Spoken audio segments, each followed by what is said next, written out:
Hello दोस्तों, मेरा नाम है करण राजपूत और आज हम बात करेंगे एफसीआई और एफसीआई के प्रमुख जो है कार्य के बारे में। तो चलिए दोस्तों, इस टॉपिक को हम स्टार्ट करते हैं। और दोस्तों, अगर आप हमारे चैनल पर नए हैं तो प्लीज़ हमारे चैनल को सब्सक्राइब करेगा। हम इसी तरह की एजुकेशन वीडियो लाते रहते हैं। तो चलिए टॉपिक को करते हैं स्टार्ट।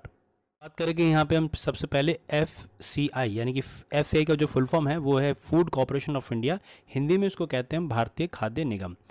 इसकी अगर हम स्थापना की बात करें तो 14 जनवरी 1965 में हुई है। इसका जो मुख्यालय है या जो हेडक्वार्टर आप कहेंगे वो है नई दिल्ली में। यह मंत्रालय जो है यानी कि जो डिपार्टमेंट है ये उपभोक्ता मामले, खाद्य एवं सार्वजनिक वितरण मंत्रालय और भारत सरकार के अंडर में ये चलता है। मुख्य उद्देश्य इसका क्या होता है कि भाई देश की खाद्य सुरक्षा सुनिश्चित करना है, कि फूड सिक्योरिटी को मतलब सुनिश्चित करना इसका काम होता है। चलिए इसके आगे एफसीआई के प्रमुख इसके कार्य भी देख लेते हैं। तो सबसे पहले हम बात कर लेते हैं एफसीआई के प्रमुख कार्य के बारे में, जो कि पहला पॉइंट है किसानों से खाद्यान्न खरीदना। खाद्यान्न यानी कि अनाज आप कह सकते हैं।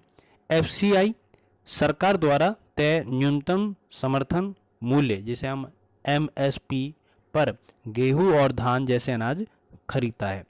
देखिए एमएसपी पे मैं एक और वीडियो बना दूंगा जिससे आपको ये अच्छे से क्लियर हो जाएगा है क्या।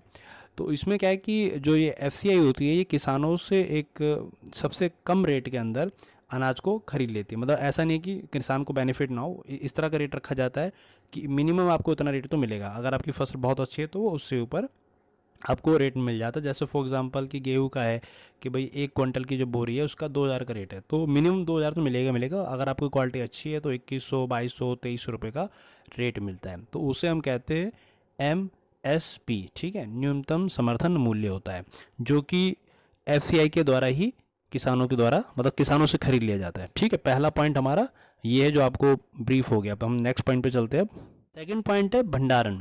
अनाजों को गोदाम और साइलो में सुरक्षित रखा जाता है। देखिए एफसीआई की जो कई जगहों पे ब्रांच होती है हर राज्य में, मतलब हर इस डिस्ट्रिक्ट्स में इनके अलग अलग ब्रांच होती है।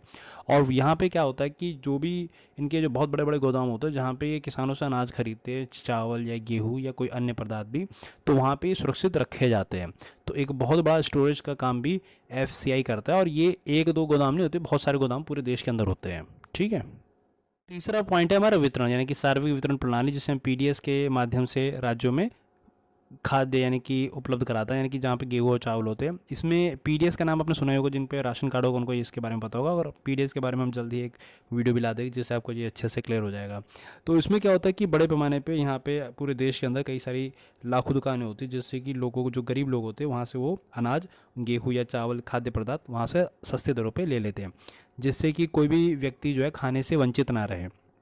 ठीक है, तो ये एफसीआई का सबसे बड़ा मोरल होता है, मतलब यानी कि एक लक्ष्य भी है, कार्य भी है। ठीक करके यहाँ पे हम चौथे पॉइंट को, जिसके अंदर है बफर स्टॉक बनाए रखना, आपातकाल या फिर कमी की स्थिति में देश में खाद्य सुरक्षा सुनिश्चित करता है। देखिए बफर स्टॉक का मतलब क्या है। देखिए अभी हमने जैसे कि सेकंड पॉइंट में पढ़ा था कि भंडारण, जो कि अनाज के बड़े बड़े गोदाम होते हैं, वहाँ पे अनाज को बड़े पैमाने पे सुरक्षित रखा जाता है और ये देश में अलग अलग जगहों पे होते हैं। बफर स्टॉक रखने का मकसद क्या होता है कि मान लीजिए कोई युद्ध हो गया या फसल अच्छी नहीं हुई, तो ऐसे में हमारी क्योंकि पॉपुलेशन भी बहुत ज़्यादा है, तो खाना हम कैसे किस चीज़ पर निर्भर करता है ना, तो ये बफर स्टॉक क्या करता है कि बड़े पैमाने पे खाद्य सुरक्षा रखते हैं या अनाज रखते हैं। अगर ऐसी स्थिति भी हो जाती है तो हमें घबराने की कोई ज़रूरत नहीं है, क्योंकि हमारे पास इतना अनाज है कि अगर 1-2 साल अगर नहीं भी होती है फसल तो हमें कोई टेंशन लेने की ज़रूरत नहीं है। तो बफर स्टॉक इसलिए बनाया जाता है। ठीक है, तो ये टॉपिक आपको अच्छे से क्लियर हो गया होगा। इसमें हमने जो डिस्कस किया वो एफसीआई और एफसीआई के कार्य के बारे में बात करी, तो जो कि आपको अच्छे से समझ में आ गया होगा। अगर आपको हमारी वीडियो अच्छी लगी हो तो प्लीज़ लाइक शेयर कमेंट जरूर करिएगा।